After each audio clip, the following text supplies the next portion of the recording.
Assalomu alaykum opa singillar. Bugun men sizlarga shunaqa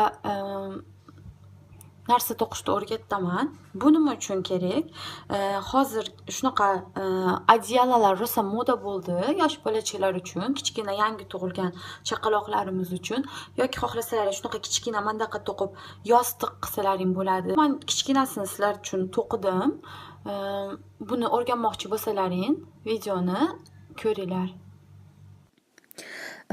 Buni to'qish uchun biz shunaqa Alize Puffy ipidan foydalanamiz. Bu qanaqa ip? Bu o'zidan petlilari bo'lgan, krючок ham, spitsa ham kerak emas, faqatgina qo'lda to'qiladigan ip. Va men sizlarga videoni oxirida qanchalik razmer nima uchun, adyala uchun nechta ip kerak bo'ladi, ularni hammasini aytaman. Hozircha mana ko'rsatib o'taman nima qilish kerakligini. Men sizlarga oq ipdan ko'rsatmadim. Oq ipni to'qiganimda hech narsa ko'rinmadi, tushunarsiz bo'ldi. O'zi bu ip ozgina qiyin va yaxshilab tushunishlaring uchun pushti ipdan foydalandim. Birinchi o'rinda sizlar qanchalik razmer narsa to'qishlaringni o'ylaysizlar. Undan keyin o'shani bo'yi bas, enini, razmerini, masalan 50 santimetrmi, 40 santimetrmi qanchalik xohlasalaring, o'shani o'lchab, ipni ham xuddi uzun qo'yib, 50-60 qancha santimetr xohlasalaring, o'shani o'lchab olasizlar. O'lchaganlaringdan keyin o'sha joyiga men bitta qora ipdan foydalandim. Qora ipda bitta belgi qilib qo'ydim. Undan keyin har bitta petlalar sanab chiqdim. Necha santimetr bo'lishidan qat'iy nazar petlalaring to'qson bo'lishi kerak. Ya'ni masalan 50 dona bo'lsa 51, 52 dona bo'lsa 53 qilib 90 qilib sanab chiqdim.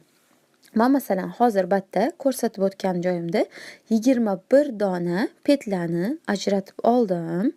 21 dona petlani ajratib olganimdan keyin xuddi mana sizlarga aytganimdek bitta boshqacha rangli ipda o'sha joyini bog'lab oldim.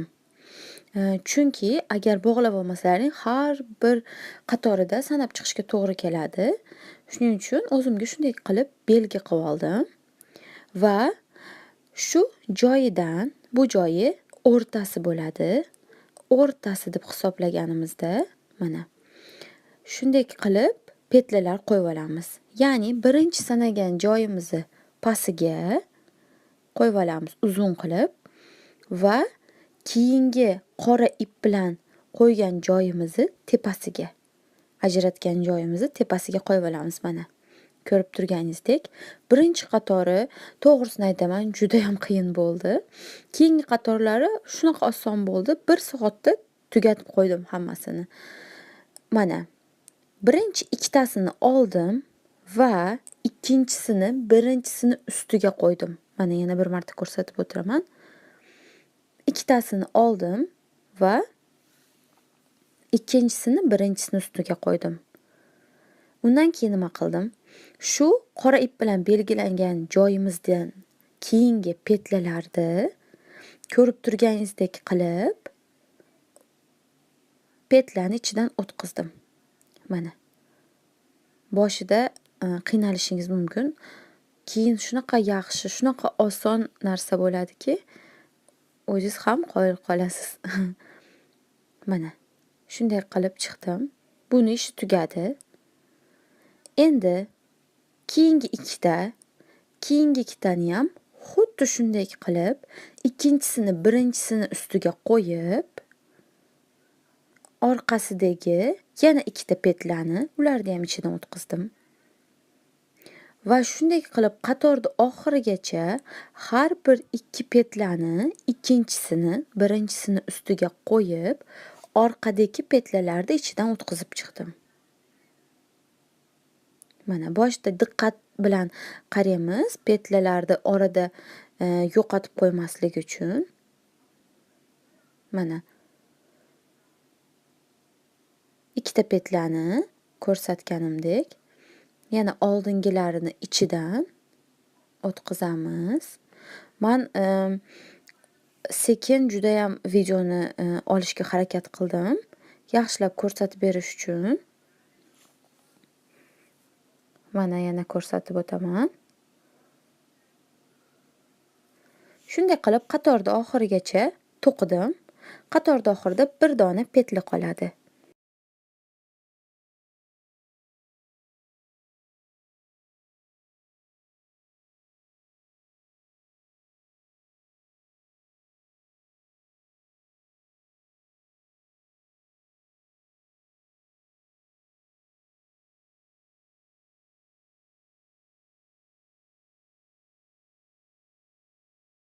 Mana qatorimiz oxiri bitta petlasi qoldi.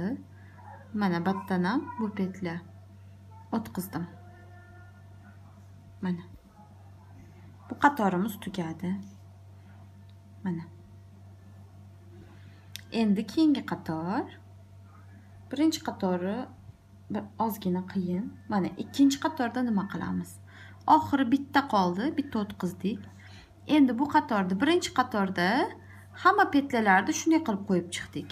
Birinchisini ustiga. Endi ikkinchi qatorda birinchisini pastiga, ikkinchisini ustiga qilib chiqamiz. Mana. Buni yana bu tarafga qo'yib olamiz ipimizni oson bo'lishi uchun. Mana bu ikkinchi qatorga ketyapmiz. Ikkinchi qatorda bu petlani ustiga qo'yamiz. Mana. Shunday qilib, mana yana bu birinchi petlamiz, uchinchi qatorda buni ustiga qo'ydik.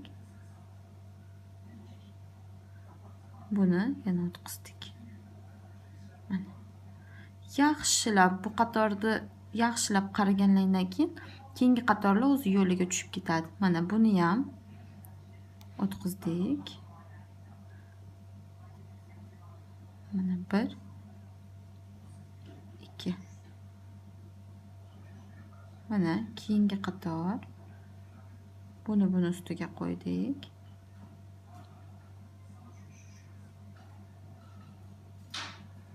Buni ichidan o'tkazdik. Buni ichidan o'tkazdik. Mana keyingisi. Buni ustiga qo'ydik.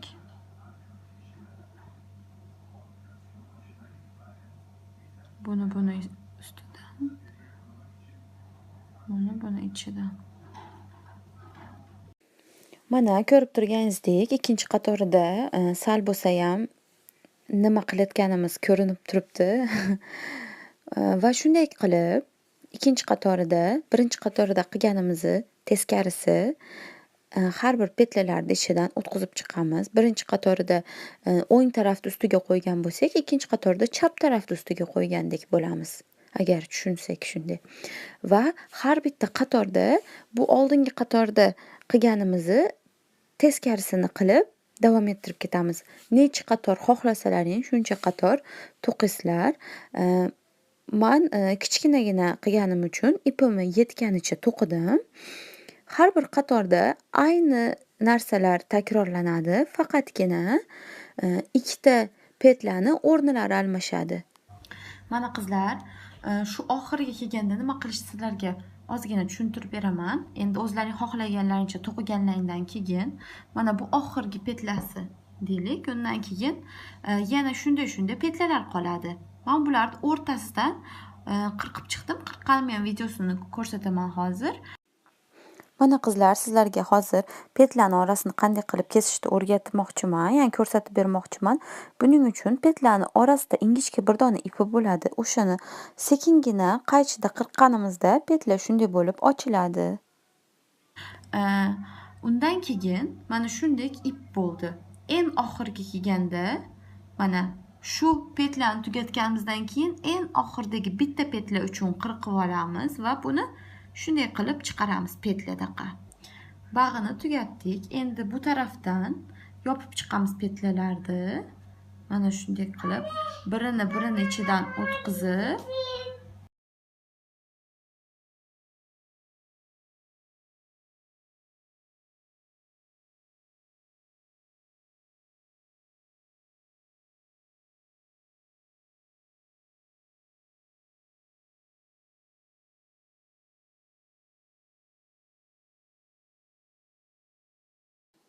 Oxirida kelganimizda mana oxirgi petlarni o'tkazdik va ichidan chiqardik. Shu joyda tugatamiz. Chiroyli tugatish bo'ladi. Bu ipni keyin orqasiga o'tkazib, chiroylikkina bog'lab biron joydan ichiga yashirib qo'yamiz. Agar tushunmagan joylaring bo'lsa, menga kommentariyalarda yoki Instagramdan so'rashlaring mumkin. Videomiz o'z nihoyasiga yetdi. E'tiboringiz uchun katta rahmat.